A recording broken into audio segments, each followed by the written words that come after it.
राजा जनक की सभा में शास्त्रार्थ में राजा जनक ने घोषणा की कि जो भी शास्त्रार्थ विजेता बनेगा उसे 1000 गाय दान स्वरूप दी जाएंगी। ऋषि याज्ञवल्क्य ने अति आत्मविश्वास से भरकर अपने शिष्यों से कहा, हे शिष्यों, इन गायों को हमारे आश्रम की ओर हाँक ले चलो।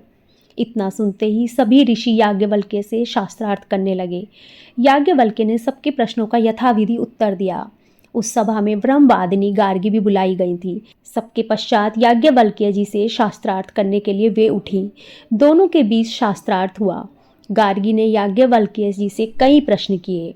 गार्गी ने कहा, हे ऋषिवर, क्या आप अपने को सबसे बड़ा ज्ञानी मानते हैं जो आपने गायों को हाँकने के लिए अपने शिष्यों को आदेश दे दिया? अगर आज्ञा हो तो मैं भी आपसे कुछ प्रश्न पूछना चाहूंगी। याज्ञवल्क्य जी ने कहा, हाँ, निसंकोच पूछो।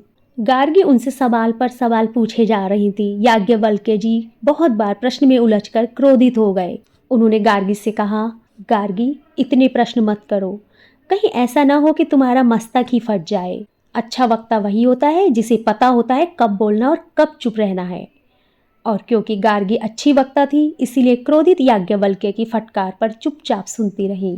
गार्गी ने पूछा, महर्षि, सारा ब्रह्मांड किसके अधीन है? याज्ञवल्क्य ने कहा, अक्षर तत्व के। उन्होंने विस्तार से गार्गी को इसके बारे में समझाया। उसके बाद गार्गी ने कहा, एक अंतिम प्रश्न महर्षि। ऐसा माना जाता है स्वयं को जानने के लिए, आत्मविद्या के लिए ब्रह्मचर्य अनिवार्य है, परंतु आप तो ब्रह्मचारी नहीं है, आपकी तो स्वयं 2 पत्नियां हैं। याज्ञवल्क्य ने कहा, गार्गी, ब्रह्मचारी कौन होता है? गार्गी, जो परम सत्य की खोज में लीन रहे। याज्ञवल्क्य, तो ये क्यों लगता है गृहस्थ परम सत्य की खोज नहीं कर सकता? गार्गी, जो स्वतंत्र है वही केवल सत्य की खोज कर सकता है, विवाह तो बंधन है। याज्ञवल्क्य, विवाह बंधन है? गार्गी, निसंदेह। याज्ञवल्क्य, कैसे? गार्गी, विवाह में व्यक्ति को औरों का ध्यान रखना पड़ता है।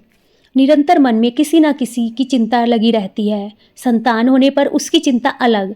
ऐसे में मन सत्य को खोजने के लिए मुक्त कहाँ से है? तो निसंदेह विवाह बंधन है महर्षि। याज्ञवल्क्य, किसी की चिंता करना बंधन है या प्रेम? गार्गी, प्रेम भी तो बंधन है महर्षि। याज्ञवल्क्य, प्रेम सच्चा हो तो मुक्त कर देता है। केवल जब प्रेम में स्वार्थ प्रबल होता है तो वह बंधन बन जाता है। समस्या प्रेम नहीं, स्वार्थ है।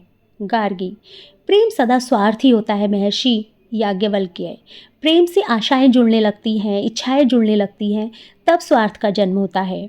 ऐसा प्रेम अवश्य बंधन बन जाता है। जिस प्रेम में अपेक्षाएं ना हो, इच्छाएं ना हो, जो प्रेम केवल देना जानता हो, वही प्रेम मुक्त करता है।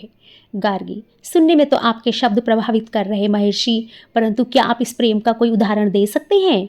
याज्ञवल्क्य, नेत्र खोलो और देखो, समस्त जगत निस्वार्थ प्रेम का प्रमाण है। ये प्रकृति निस्वार्थता का सबसे महान उदाहरण है। सूर्य की किरणें, ऊष्मा, उसका प्रकाश इस पृथ्वी पर पड़ता है तो जीवन उत्पन्न होता है। ये पृथ्वी सूर्य से कुछ नहीं मांगती, वो तो केवल सूर्य के प्रेम में खिलना जानती है। और सूर्य भी अपना इस पृथ्वी पर वर्चस्व स्थापित करने का प्रयत्न नहीं करता, न ही पृथ्वी से कुछ मांगता है। स्वयं को जलाकर समस्त संसार को जीवन देता है। ये निस्वार्थ प्रेम है गार्गी। प्रकृति और पुरुष की लीला और जीवन उनके सच्चे प्रेम का फल है। हम सभी उसी निस्वार्थता से, उसी प्रेम से जन्मे हैं, और सत्य को खोजने में कैसी बाधा? इन उत्तरों को सुन गार्गी पूर्णतः संतुष्ट हो गई। गार्गी इतनी प्रभावित हुई कि जनक की राजसभा में उसने याज्ञवल्क्य को परम ब्रह्मनिष्ठ मान लिया।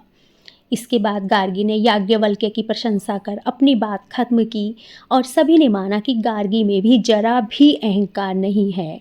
याज्ञवल्क्य और गार्गी के इस शास्त्रार्थ के कारण ही बृहदारण्यक उपनिषद की ऋचाओं का निर्माण भी हुआ। जय हिंद, जय भारत।